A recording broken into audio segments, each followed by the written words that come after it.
This is the Lesbian Historic Motif Podcast, brought to you by Heather Rose Jones. The show looks at lesbian and sapphic themes in history and literature, and historical fiction with queer female characters, including fantastic versions of the past. We present research, interviews, news of the field, book listings, and original historical fiction for your enjoyment. For even more historic research, check out our blog.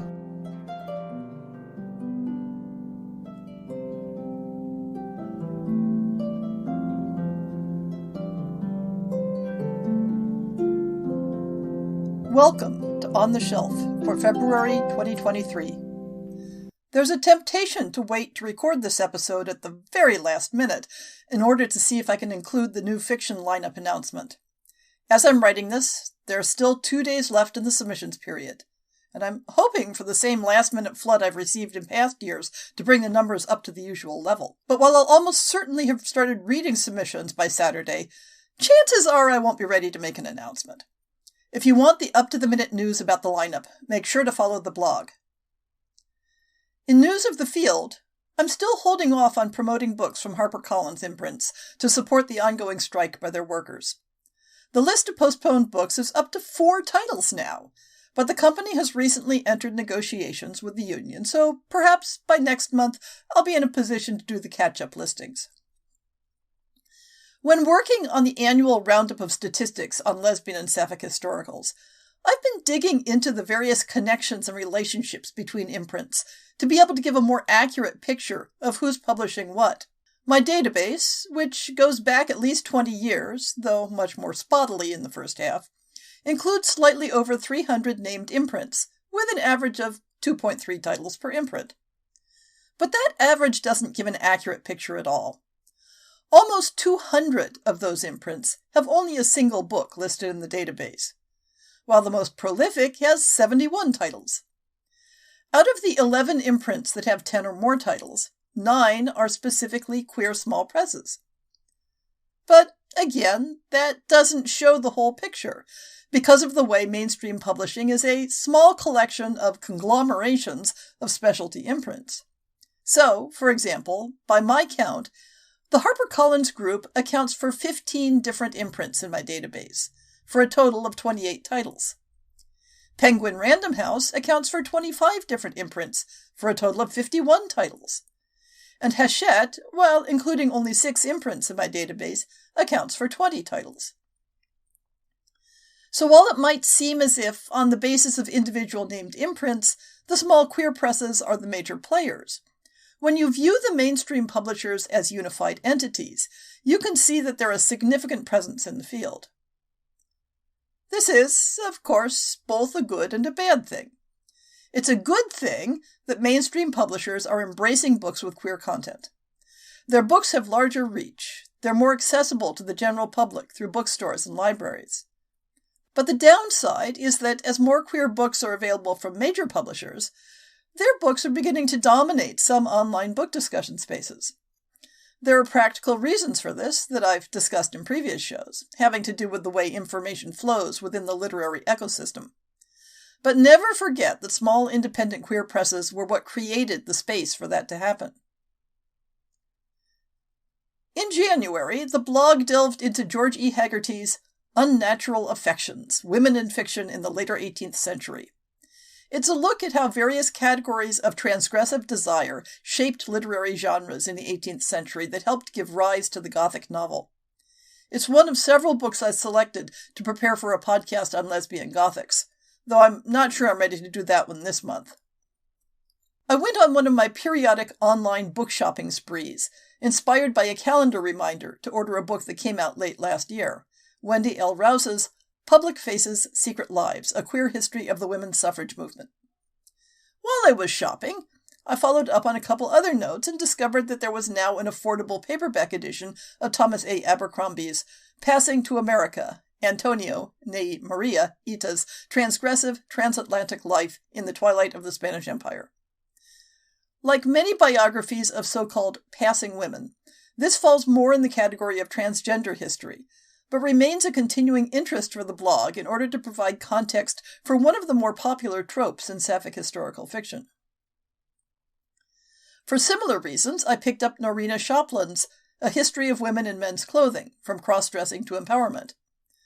This work is from a publisher that specializes in popularized history rather than an academic press, and a brief skim through the table of contents suggests that a more accurate title would be A History of Women in Men's Clothes in the 19th Century and Later. But I'll review it and let you know if I think it would be useful. The last item from the shopping trip is a collection edited by Ruth Vanita, Queering India, Same-Sex Love and Eroticism in Indian Culture and Society. As the collection is broad in scope in terms of eras and identities, I expect that maybe 1 or 2 articles at most will be of interest to the project. But I'm always on the lookout for non-Eurocentric studies, and Ruth Vanita has done a lot of good work in the field. Now let's move on to new and recent fiction. I found only one January book that I'd missed previously, so I'll just fold it in with the February books, rather than separating it out, and follow my usual format of tackling titles in chronological order of setting. I don't know if people notice that I do that. Sometimes I'll do a thematic group out of order. This month has another relatively invisible feature.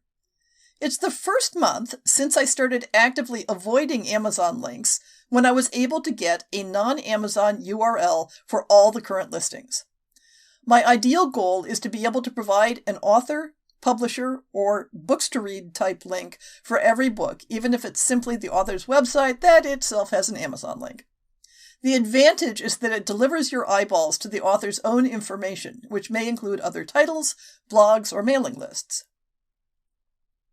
She Who Would Be King, by Kim Pritical from Sapphire Books, is a historic fantasy that combines some solidly real-world grounding with an imagined country where the story largely takes place. Catiline is the 17-year-old daughter of a nobleman in 14th century France. It's a time when children aren't seen as those to be loved and cherished, but instead are used as pawns and bargaining chips on the chessboard of control and privilege.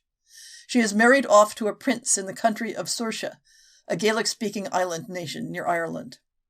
Fergus, her betrothed, is next in line to take over once beloved King Carthage dies. Or is he? Fallon, the youngest royal child and only girl, has been raised as one of the king's sons her entire life, for reasons she has never fully understood.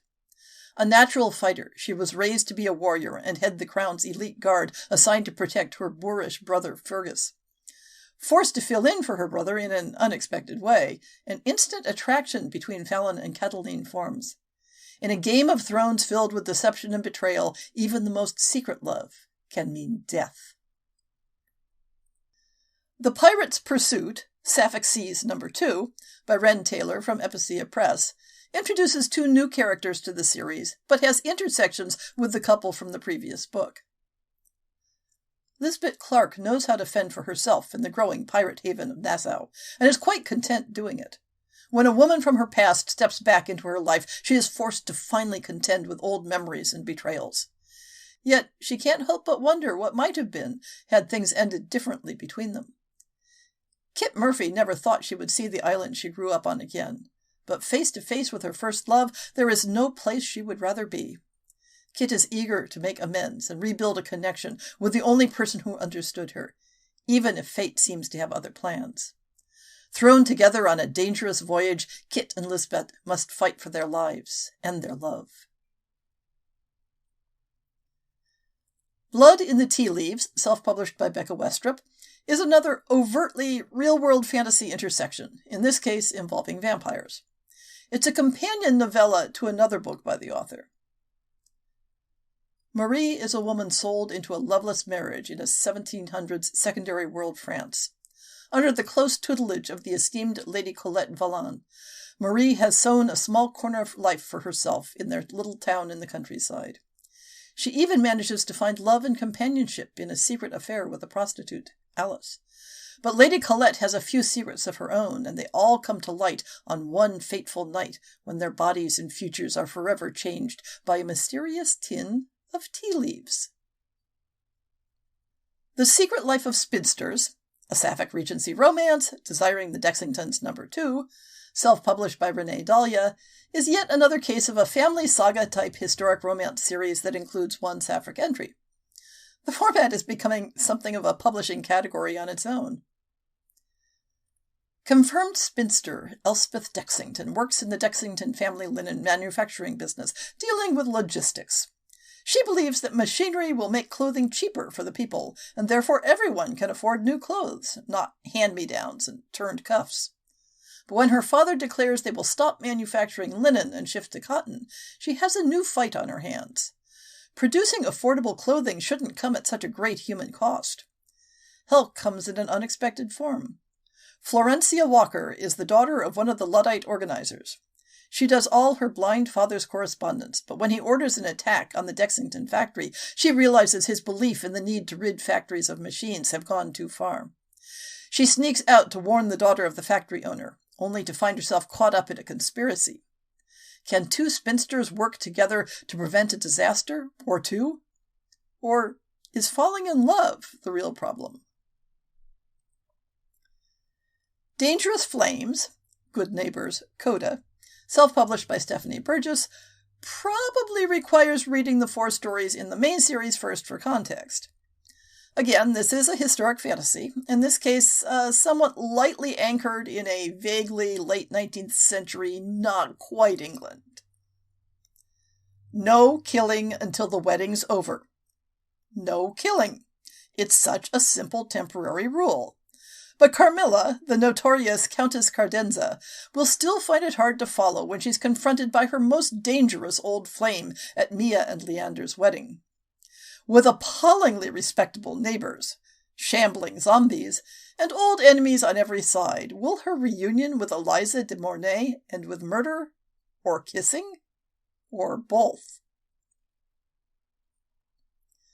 For Lamb, by Lisa Klein Ransom from Holiday House, is a young adult novel more on the literary side and dealing with heavy themes. The book follows a family striving to better their lives in the late 1930s Jackson, Mississippi. Lamb's mother is a hard-working, creative seamstress who cannot reveal she is a lesbian.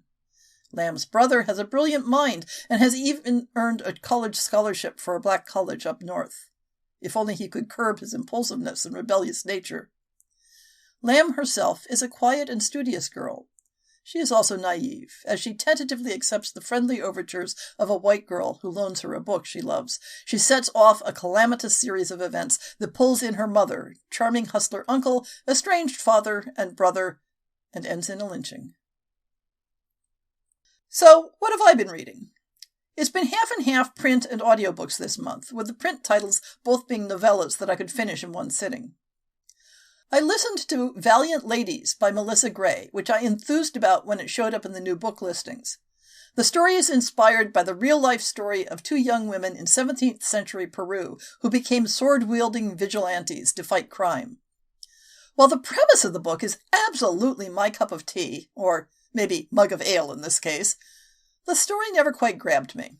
The language felt repetitive and slow, and the main characters had a lot of anachronistically modern attitudes. Sometimes that sort of thing is a deliberate authorial choice to provide the reader with a more solid connection to the story. But in this case, it felt like the author really wanted to be writing about modern teenagers, but dressed them up in costumes. I definitely enjoyed Olivia Waite's new short romance, Hen Fever, in which 2 lonely women bond and fall in love over breeding chickens for the local poultry show. It had a lot of complexity for such a short work. The setting is several decades after her Feminine Pursuit series, so I don't think it's meant to connect to it, at least not that I noticed. Another shorter work that I read was Neve Vaux's The Chosen and the Beautiful, which is a reworking of The Great Gatsby, focused around the character of Daisy's friend, Jordan Baker. Jordan is reimagined as a bisexual Vietnamese adoptee, but the story also throws magic into the mix, including explaining Gatsby's rise as being due to a bargain with demons. My reading notes say, "Vibes, all vibes." It's very much a story where atmosphere is a central character, and I suspect that if you aren't at all familiar with The Great Gatsby, you might stumble in places trying to follow the plot. I finished up the month listening to yet another of K.J. Charles's gay male historic romances, The Gentle Art of Fortune Hunting. Like pretty much every book of hers that I've read, the prose and character studies are excellent. And like many of them, I feel like she leans in a little hard on hate sex turns into true romance. But as usual, the characters have good intentions, and even when they have conflicting goals, and everything works out. And that's it for this month's On the Shelf. For the essay show, I probably need something quicker to script than the Gothic fiction episode I'm working on, so you'll probably get another Our Favorite Tropes episode. And watch the blog and my social media to hear about this year's fiction lineup. The first fiction show will be in April, so I have time to get things set up. I say with a hollow laugh, knowing that I always mean to get the fiction episodes set up well in advance and often fail.